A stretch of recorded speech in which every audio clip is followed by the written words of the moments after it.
Hey, it's Marley, and this is my August reading wrap-up. So the month of August was probably one of my better reading months because I actually read 10 books, and that amounted to about 2,566 pages. So a lot of the books I read were kind of short, and the pages read is not totally accurate because I am partially through an 800-page book. So I'm not going to talk about that book today because I did not finish it, but just know I did read a little bit more than what is reflected here in my stats. Hours listened was 9 hours because I believe I read one audiobook, and then my average rating was 3.2, which I feel is kind of on the lower end of the spectrum. But as you'll see, I kind of went out of my comfort zone a little bit with the books I read, so I feel happy about that. Books acquired is 8. I kind of went off a little bit and bought quite a few books this month, but I believe my next video that I'm going to be uploading is a book haul. So at least I got, some more books to talk about in that video. In terms of genre this month, we have a bit of a range. 40% of the books I read were contemporary fiction and 30% were thrillers, and then 10% horror, 10% romance, 10% historical, so one of each of those. In terms of my format breakdown, 40% of the books I read were physical, while 50% were ebook, and as I said, 10% audiobooks, so one audiobook. 80% of the books I read were adult books, and then I read one new adult and one young adult. Most of the authors I read this month, as usual, were female authors, but we did have a couple male authors in there. And what's a little bit different this month than previous months is that in terms of whether I've read from the author before or not, normally I mostly read repeated authors, I think, but this month I actually had 8 of the books that I read were new to me authors and only 2 were repeat authors. In terms of year published, we had 2 come out in this year and 3 from last year, and then I read 1 from 2020, 2 from 2017, and then 1 from 2004 and 1 from 1997. So now let's get into the individual book reviews. Starting out with my least favorite book of the month, and that was Seeing People Off by Jana, Benova. I did read this physically, but I no longer have the book with me as I gave it to my grandma to check out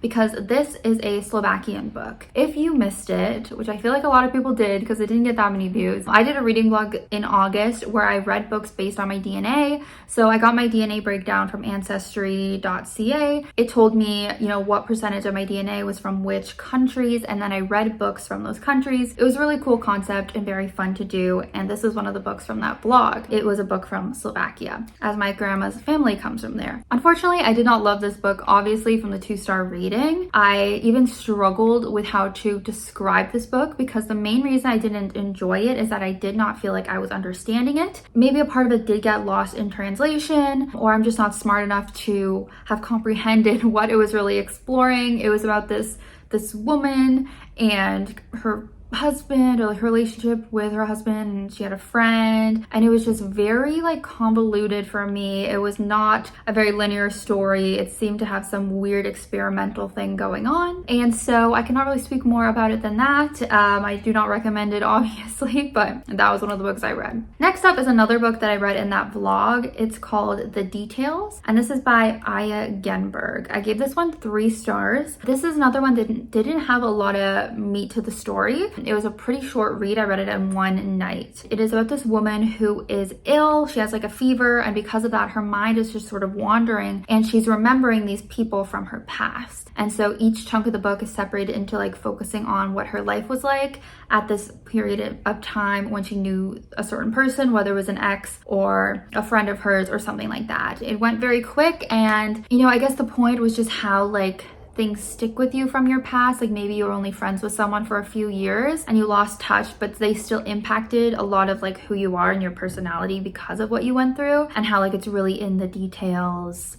Anyways, to see more of my thoughts, you can check out that vlog that I referenced. I'll have it linked so you can check it out. But yeah, this was just a 3-star for me. Another 3-star read for me was This Winter by Alice Oseman. This finishes out her backlist, so now I have read every single book that she has put out, which is exciting. I definitely consider her one of my favorite authors, but I think these novellas, which is This Winter, it's a novella, and she has another one, they're definitely my least favorite of her books. This one is following all of these spring siblings, so Tori and Charlie and Oliver during this one Christmas together. It deals a lot with like kind of the heavier topics of Charlie's eating disorder. Nick is also featured in it. Yeah, it's just kind of a little slice of life look at their one Christmas. It didn't really do a lot for me. I just really prefer seeing Charlie and Nick's story in the graphic novel series rather than the novels. Another 3-star, I had a lot of 3 stars this month, was The Bird Tribunal by Agnes Ravatn. This is again from that DNA reading blog. 6 of the books I read this month were from that blog, so definitely go check it out. But this was an interesting one. It was pretty fun to read because it was more like thrillery and mysterious. It was about this woman who decides to start working for this man, kind of being a caretaker kind of thing, gardening, cooking for him, taking care of the house. And he claims that he just needs her to help out while his wife's away. But she gets there and there's like no sign of the wife. Seems like a weird man. They develop this weird kind of relationship and it eventually becomes kind of like obsessive on her part. The narration, pretty addicting. It's a kind of like stream of consciousness. You're just seeing this woman's thoughts throughout the day, seeing her obsess over this man and just everything that she's kind of doing throughout the day, all of their interactions. And then it's a bit of a mystery of like what happened to his wife and what's going on between these two. Like, is it romantic between them? Anyways, it does a lot of genre bending and I did appreciate that, but I just wanted a little bit more from it at the end of the day. I don't think it was like overly unique and it was a little bit predictable, but I did enjoy this one. Another 3-star is Listen for the Lie by Amy Tintera. This is a book I read for my book club with my friends, and it's a pretty popular book actually on BookTube. So I've seen a lot of people talk about it, and that's why I was interested. It is a typical podcast thriller. So we have our main character, her best friend had been murdered years ago, and she was kind of like the number one suspect, but there was never enough evidence to convict her. So at this point, she's kind of tried to move on with her life. But then this true crime podcast guy decides to start investigating this case again because it was never solved in his podcast. So she moves back to, her hometown, gets kind of wrapped up in this again, is kind of working with the guy on his podcast because she does not remember the night her best friend died. So she very well could be the killer. She doesn't remember. Obviously, it was her best friend, so she doesn't think she did it. She hopes she didn't do it, but it could be her. So anyway, she is working with him on that, and we're just kind of getting to know what was going on years ago when the friend died, getting to know the different players involved. This was the one audiobook I listened to. If you watch my channel, you know I don't listen to a ton of audiobooks. I'm still kind of new to them, so I haven't had a 5-star audiobook experience. Basically what I do when I listen to an audiobook, normally it's a thriller and normally I listen to it in like one sitting. And so I'm kind of having that same experience every time. And a lot of them are end up being like 3-star ratings. So I don't know if it's just a coincidence that this keeps happening or if maybe the audiobook is hindering my experience or not. I'm not really sure. I need to try and read more different genres over audiobook, not just thrillers. Anyways, this was only a 3 for me. While I did find it obviously quick to listen to in one day. Actually, I read it in my 24-hour reading blog that I uploaded earlier this month, so you can also watch that for my like in real time thoughts. But I feel like by the end I just wasn't that impressed with it. It wasn't as twisty maybe or surprising as I wanted it to be. Because I read it in one day, I feel like my thoughts have kind of left me at this point. But yeah, I feel like maybe it's a little bit overhyped. Another thriller I read, and I think the last 3-star book that I have, is The Only Survivors by Megan Miranda. The first Megan Miranda I've ever read, and not my favorite, but I would be open to read from her again because I know she has a lot of thrillers, and I think there's some that people like a little bit more than this one. Also, my best friend had annotated it for me, so that made it kind of more entertaining to read and see her thoughts. But she also felt kind of so-so about it. This is about a group of people who get in this accident when they are in high school, I think it is. It's this like bus accident where a bunch of their classmates had died, but we have this group, I think it's 8, that survived. But then when a couple of them end up dying post accident, they decide to start getting together every summer to kind of check in on each other, make sure they're all doing okay. But yeah, once more than one of them ends up dying, they're like, okay, what is going on? Like, is someone picking off the survivors of this accident and why? And so I think we only have the one girl's point of view in this, but we are still kind of getting to flashbacks from the other characters to find out what happened in this accident in the past, why someone would be wanting to maybe take revenge or like kill the remaining survivors. I thought it was pretty fun and quick to read. I think I read most of it like on a plane when I was traveling. So one of those quick, entertaining thrillers. I always love that, but unfortunately I didn't find it overly twisty or overly impressive, similar to the other thriller I just talked about. Yeah, I feel like it got a little bit silly, but there is definitely potential with this author. I would definitely read more from her. Another book that I read for that DNA vlog was The Reader by Bernhard Schlink. This was a German book. It's about this 15-year-old boy living in Germany, and he ends up getting into this sexual relationship with an older woman who is in her 30s. They end up breaking up or whatever, but then he comes across her years later when she is on trial in this court case. He has to kind of reflect on the relationship he has with her, and there's some moral contemplations as well with her being on trial, but she's a woman that he loves anyways. It gets into some interesting themes. It does deal with the Holocaust. That is definitely a theme as well. So if you're into reading about books about the Holocaust or World War II, then I would recommend this. I would have rated it a 3, but I actually really appreciated the themes and the complexities that it explored, so that's why I gave it 3.5, and it was one of my favorite books that I read in that DNA vlog. Another book I read for that vlog, getting repetitive, is Under the Skin by Michael Faber. This is a weird book, and this is also 3.5 stars. We're following this woman. At the beginning, all we know is that she is driving through the Scottish Highlands, picking up men, like hitchhikers, and abducting these men. And that's kind of the premise and kind of all I think you should know going into it. We explore why she's abducting them, what's happening to these men. It's really kind of a character study on her, but in terms of the genre, like it's horror, it's sci-fi, but it feels very literary. So it's very easy to read, very consumable, but very, very weird, definitely horrifying and gross. Not for the faint of heart. I would overly recommend it, but not for everyone.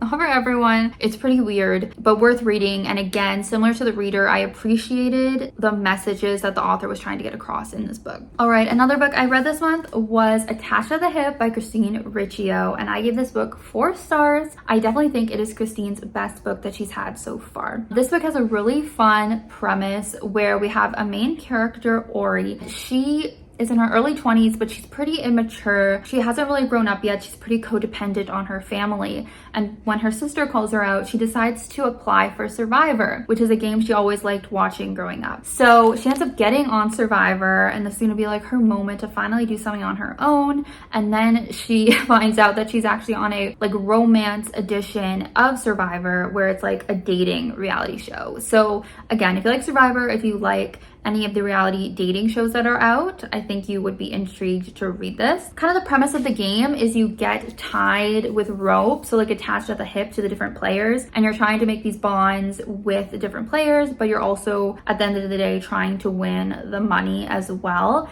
And Ori has certain reasons that she really wants the money, and it just plays out from there. Now, to be honest, the first 50 pages, maybe even 100, there's definitely some really cringy moments that I didn't love. They weren't working for me. They felt a little bit too out there, and that is something common with some of Christine's books. I mean, if you don't know, she is a booktuber and a content creator. Poland Bananas Books is her channel, and I grew up watching her videos since I was young. She was the first booktuber I ever watched. So I have a kind of connection to her in that way, and I do know her personality, and she's quite funny and out there. It's been a major critique in her books. A lot of people don't really love all of that kind of stuff that she's included. I will say, once you get past the first 50 pages, a lot of those kind of cringy moments go away. We get into the game, and Christine did a really good job of portraying the Survivor game. Like, you can tell she's a really big fan of these shows in real life, and that aspect of the book was great. The game feels really tense at times. It feels very realistic. It was just really well done with all the challenges and stuff like that. And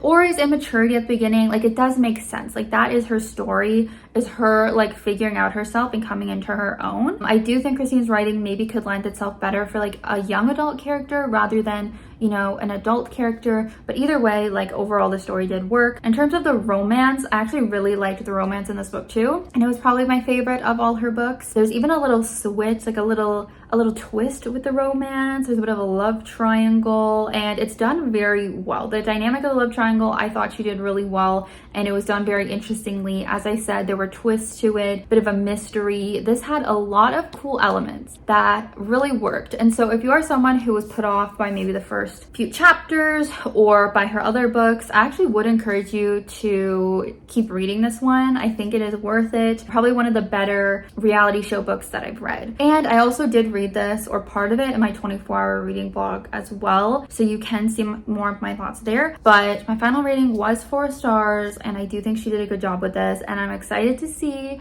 what her future books will bring. And the last book to talk about is The Rachel Incident by Caroline O'Donoghue, and this was the best book that I read in, you guessed it, the DNA reading blog. This was the Irish book, if you're wondering, but this is about a girl, Rachel. At the beginning of the story, we see that she is a full-grown adult, an established journalist, but she's looking back on her past when she was in, I think, her early 20s, still in college, and when she is working at a bookstore and meets this man named James, and they become best friends and move in together, and we're kind of seeing their shenanigans that they get up to in their friendship and how like obsessed with each other they are, and the different romances that both of them have and the scandals they both get into, and you can find out what the Rachel incident is. It was very fun, it was heartwarming, but then it also had like some sad, like serious moments as well. It was just a really well-rounded book, and definitely my favorite book that I read this month, and the one I want to recommend the most. I think if you like kind of contemporary coming of age stories, I think you would like this. I said a million times, it did, you know, remind me a little bit of Sally Rooney, but way more like fun and lighthearted, but still that same kind of vibe of these young people kind of messing up and coming into themselves. So I would encourage you to check this one out. And with that, that is the end of my wrap up. Those are the 10 books that I read this month. Let me know if you have read any of these books or what your favorite book was that you read in August. I hope you will subscribe if you have not already, and follow me on my other social media accounts, which I always have linked. Other than that, I hope you guys have a great rest of your day, and I will see you next time in my next video. Bye!